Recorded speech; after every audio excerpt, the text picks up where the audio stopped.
Bonjour à tous et bienvenue sur Paris Turf TV pour votre émission Reçu 5 sur 5, la quotidienne consacrée au Quintet Plus et au Top 5. Aujourd'hui, pour m'accompagner, je reçois Mathieu Le Balleur. Bonjour Mathieu. Bonjour Lucie, bonjour à tous. On va donc s'intéresser aujourd'hui à l'événement de ce mercredi à Vichy. C'est la 11e étape du GNT, c'est un groupe 3. Pour 5 à 10 ans sur les 2850 mètres, il y a 2 échelons de départ et ils seront 18 partants. Donc tout de suite Mathieu, je vais vous demander votre sélection.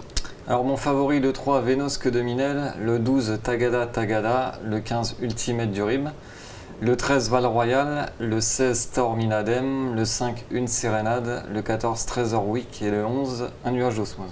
Donc vous l'avez dit en tête, vous classez le 3 Vénosque de Minel, c'est sa première participation à ce tournoi. Voilà exactement, Vénosque de Minel c'est la grosse note dans le prix Charles Mills la dernière fois, il n'a jamais pu s'exprimer ou vraiment tout à la fin.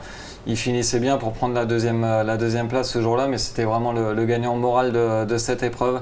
C'est un cheval qui se transcende vraiment des fers et des 4 pieds. Il a couru 5 fois des fers et des 4 pieds, 4 sur 5 à l'arrivée, donc 3 succès. Superbe statistique, c'est un cheval où le tandem Séverine Raymond et Cyril Rimbaud ont vraiment pris leur temps et tout avec. Ils l'ont vraiment amené à maturité, il arrive vraiment à la maturité maintenant. Là il s'élance au premier acheton, c'est quand même un cheval qui a trotté 12 sur la distance classique cet hiver. Il battait des chevaux comme Falcon Allorid qui a gagné le Quintet pas plus tard que lundi, donc encore une note très positive pour lui. Donc je pense qu'il fait vraiment sa valeur, c'est un cheval qui peut aller devant comme attendre. Il est capable de vraiment tracer un très très bon dernier kilomètre en tête, c'est une base intégrale dans cette épreuve. Bon, on l'a compris, c'est une base vraiment très solide. Juste derrière, vous classez le 12 Tagada Tagada, qu'on a plus vu sur l'herbe récemment. Voilà, on a plus vu sur l'herbe, mais bon, ça m'inquiète pas du tout. La dernière fois à Cran, elle s'est imposée vraiment dans un superbe style. Elle réalisait aussi un superbe été, cette Tagada Tagada, comme sa compagne d'écurie Vostana de Viette. Elle tourne très très bien à droite, Mathieu Abrivard s'en sert à la perfection. Avec elle, il faut un train soutenu parce qu'elle possède vraiment une très belle pointe de vitesse finale. La longue ligne droite de Vichy devrait servir ses intérêts. Certes, elle est un petit peu moins bonne que des Ultimate du Rib, Val Royal ou des Torminadem, mais moi, je pense qu'elle est vraiment dans la forme de sa vie et la longue ligne droite, comme je le répète, va vraiment servir à ses intérêts. Donc à l'issue d'un bon parcours, elle devrait finir en trône et pourquoi pas terminer deuxième de Vénosque de Minel. Eh ben, c'est un peu ce que nous a dit son entraîneur Emmanuel Varin qui s'est confié à Arnaud Lecomte. On l'écoute. Ouais, j'aimerais bien, voilà.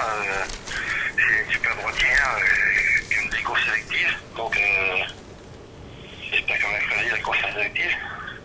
Elle se présente à un mois d'intervalle, comment la sentez-vous encore à son meilleur niveau physique? Je vois très travailler ce matin, franchement, à mon avis, elle va être au top.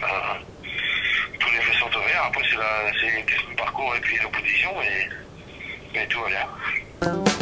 Tout va bien, il est assez confiant. Oui, il a raison, elle a vraiment tout pour elle, c'est une jument sûre, elle est très très rarement disqualifiée. Elle est maniable dans un parcours avec elle, il faut juste avoir une course assez rythmée pour tirer le meilleur de son potentiel. Juste derrière, vous classez le 15 Ultimate du Rib qui s'était imposé cet été à droite à Cabourg dans le Grand Prix de la ville. Justement, on va revoir sa ligne droite. Voilà, déjà avec Joël Allais, ce jour-là, on ne l'attendait pas plus que ça, mais il laissait vraiment une superbe impression. C'était le cheval de la course, mais il avait vraiment déçu tout l'hiver.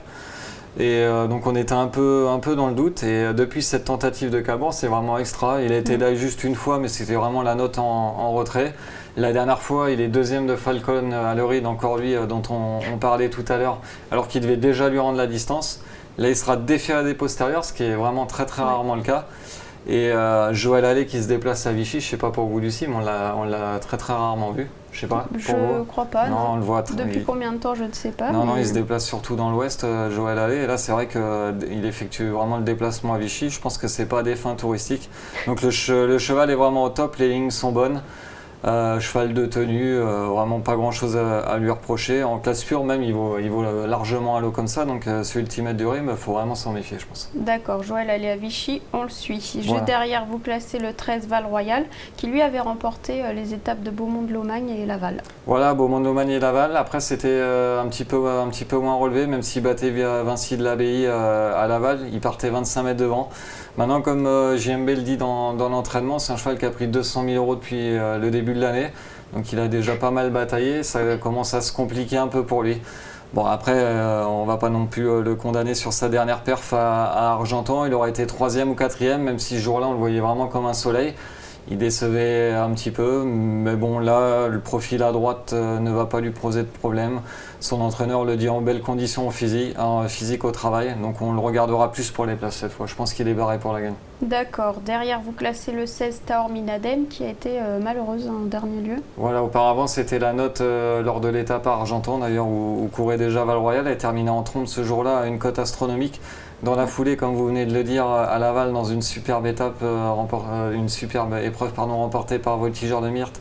Elle se décalait avec des vides entre sources, c'est un petit peu précipité et s'est montrée fautive, alors qu'elle aurait à coup sûr disputé l'arrivée, donc on l'arrachait vraiment les yeux fermés. Sur sa perte d'Argentan, c'est une jument qui a quand même participé au Prix de Paris, elle se plaçait ce jour-là, donc elle semble vraiment revenue au mieux. Son entraîneur dit qu'elle arrive vraiment dans sa période de forme.